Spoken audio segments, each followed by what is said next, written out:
Mom dad की anniversary पास आ रही थी, पर इस बार मेरे लिए उन लोगों के लिए एक सरप्राइज था। मॉम डैड हमेशा हमारे स्पेशल डेज को और स्पेशल बनाने के लिए न जाने कितनी मेहनत करते हैं। इस साल मैंने उनके स्पेशल डे को और स्पेशल बनाने के लिए कुछ सोचा था। उनकी एनिवर्सरी वीकेंड पर थी। मॉम और डैड को पहाड़ों में ट्रैवल करने का बहुत शौक था। दरअसल प्लान ये था कि हमारी डेस्टिनेशन सिर्फ मुझे और मेरे छोटे भाई मिंटू को पता थी। मम्मी पापा के लिए ये सब कुछ एक सरप्राइज था। तो फिर सुबह मैं मम्मी पापा और मिंटू को लेकर फैमिली ट्रिप पर निकल गया। मैंने अपने मोबाइल पर लोकेशन डाली हुई थी, पर पापा ड्राइव कर रहे थे। मैं उन्हें रास्ता बताता जाता और पापा उस रास्ते पर गाड़ी चलाते जाते। मॉम और डैड ने बहुत ट्राई किया, मगर मैंने अपनी लोकेशन रिवील नहीं की। 6 घंटे की ड्राइव के बाद हम पहाड़ों में आ गए। हम सब अपने फेवरेट सॉन्ग चलाकर गाड़ी में एंजॉय करते हुए जा रहे थे। तभी हमारे सामने एक टनल क्रॉसिंग आई और जैसे ही हमारी गाड़ी उस टनल के करीब पहुंची, कुछ ऐसा हुआ कि हम सबके दिल दहल गए। पहाड़ से बड़े बड़े पत्थर ठीक हमारी गाड़ी के सामने आकर गिरे।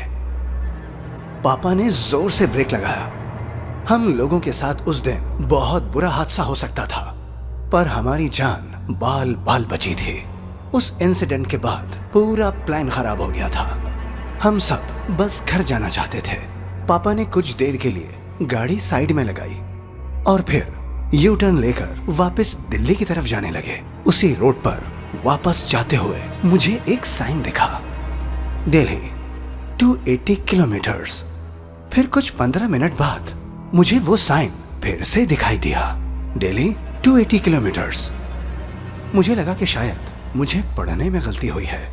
फिर कुछ देर बाद मुझे वो साइन फिर से तीसरी बार दिखा, दिल्ली 280 किलोमीटर्स। हम रास्ते पर चले जा रहे थे, लेकिन दिल्ली वाले वो साइन पर किलोमीटर्स कम ही नहीं हो रहे थे। मैंने पापा से गाड़ी रोकने को कहा।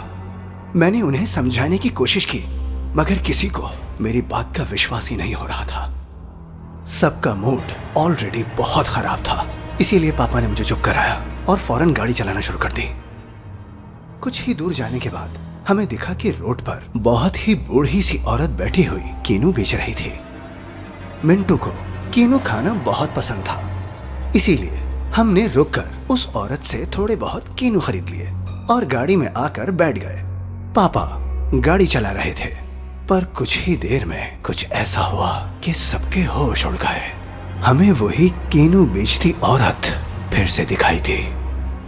हमें समझ नहीं आ रहा था कि आखिर ये कैसे मुमकिन हो सकता है। हम लोग एक सीधी रोड पर चल रहे थे, तो फिर दोबारा हमें वो औरत कैसे दिख सकती थी। तभी मैंने अपने फोन पर मैप्स चेक किए, तो मैप्स के अकॉर्डिंग हमारी गाड़ी एक ही जगह खड़ी हुई थी। हमें लगा कि शायद उस रोड पर नेटवर्क का इशू है, लेकिन हम सबको बेहद अजीब लग रहा था। पापा ने गाड़ी रोकी और उतरकर इधर उधर देखने लगे। तभी अचानक से हमारी गाड़ी के शीशे पर एक आदमी ने जोरों से खटखटाया। हम डर गए, पर मैंने गाड़ी की विंडो खोलकर उस आदमी से पूछा कि तुम कौन हो। उस आदमी ने मुस्कुराकर मुझसे कहा, आप लोग दिल्ली जा रहे हैं? ये रास्ता तो पहाड़ी गांव जाता है, आप यू टर्न ले लीजिए। इतना कहकर वो आदमी वहां से चला गया। पापा ने वैसा ही किया जैसा उस आदमी ने कहा, पर फिर 15 मिनट के बाद हम लोग उसी जगह पर वापस आ गए। पापा ने परेशान होकर गाड़ी रोक दी। अब सबकी हालत बहुत खराब हो गई थी और तभी फिर से किसी ने हमारी गाड़ी के शीशे को बजाया। हमारे रोंगटे खड़े हो गए जब हमने देखा कि गाड़ी के बाहर फिर से वही आदमी था जिसने अभी कुछ ही देर पहले हमें रास्ता बताया था। पापा गुस्से में गाड़ी से बाहर निकले। उस आदमी ने फिर से मुस्कुराकर वही कहा, आप लोग दिल्ली जा रहे हैं? ये रास्ता तो पहाड़ी गांव की तरफ जाता है, आप यू टर्न ले लीजिए। मेरे पापा को गुस्सा आ रहा था, लेकिन इससे पहले कि वो कुछ कर पाते, वो आदमी पापा की आंखों के सामने से गायब हो गया। पापा और हम सब की आंखें खुली की खुली रह गईं। वो दौड़कर गाड़ी में वापस आए और तेज स्पीड से गाड़ी को थोड़ा आगे ले गए। हम जिस भी डायरेक्शन में जा रहे थे घूमकर फिर से वहीं वापस आ रहे थे। हमें समझ नहीं आ रहा था कि हम इस चक्रव्यूह से कैसे बाहर निकलें। हमें अभी भी वो बूढ़ी औरत बार बार दिख रही थी। पापा ने हिम्मत करके उस बूढ़ी औरत के पास गाड़ी लगाई और गाड़ी से उतरकर उस रास्ते के बारे में उस बूढ़ी औरत से पूछने चले गए। हम सब भी पापा के पीछे पीछे चल दिए। पापा ने जैसे ही उस औरत से बात करने की कोशिश की, वो औरत जो पहले हंस हंस कर हमें कीनू बेच रही थी, अब बिल्कुल चुप होकर नीचे देख रही थी। पापा ने उसे कई बार पुकारा पर उसने कोई जवाब नहीं दिया।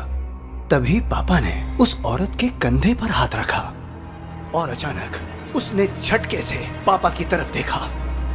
उसके बाद जो हमने देखा वो हम आज तक नहीं भूल पाए हैं। उस औरत का आधा जबड़ा गायब था और उसके बचे हुए मुंह से खून टपक रहा था। पापा ने चीखते हुए हमें गाड़ी के अंदर बैठने को कहा और तेजी से गाड़ी भगाई। उस औरत को देखकर पापा की हालत इतनी खराब हो गई थी कि कुछ ही दूर जाते ही पापा से गाड़ी का कंट्रोल छूट गया और हमारी गाड़ी एक पेड़ से जाकर टकरा गई। मेरी आंख खुली तो हम सब ही गाड़ी के अंदर ही बैठे हुए थे और हमारी गाड़ी उसी टनल के सामने खड़ी हुई थी जहां पर बड़े बड़े पत्थर गिरे हुए थे। पर अब उस टनल के सामने कुछ भी नहीं था। ना तो हमें और ना ही हमारी गाड़ी को एक खरोच तक आई थी। हम सबको लगने लगा था कि शायद हमारे साथ जो भी हुआ है वो रियलिटी नहीं थी।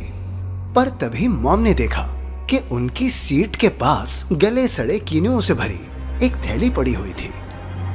हमने तुरंत उन कीनुओं को गाड़ी से बाहर फेंका और किसी तरह दिल्ली की तरफ निकल गए। हम सही सलामत वापस घर तो पहुंच गए, लेकिन उस दिन का डर आज भी हम सबके जहन में बसा हुआ है। हमारे साथ जो कुछ भी हुआ वो क्या था और क्यों हुआ हमें आज तक समझ नहीं आया। पर हम बस खुशकिस्मत हैं कि हम सही सलामत बस घर वापस आ गए। मम्मी पापा शायद अपनी इस एनिवर्सरी को कभी नहीं भूल पाएंगे और ना ही मुझे और मिंटू को कभी भूलने देंगे। अगर आपको ये वीडियो अच्छी लगी तो हमारे इस चैनल को सब्सक्राइब करना कभी मत भूलिएगा।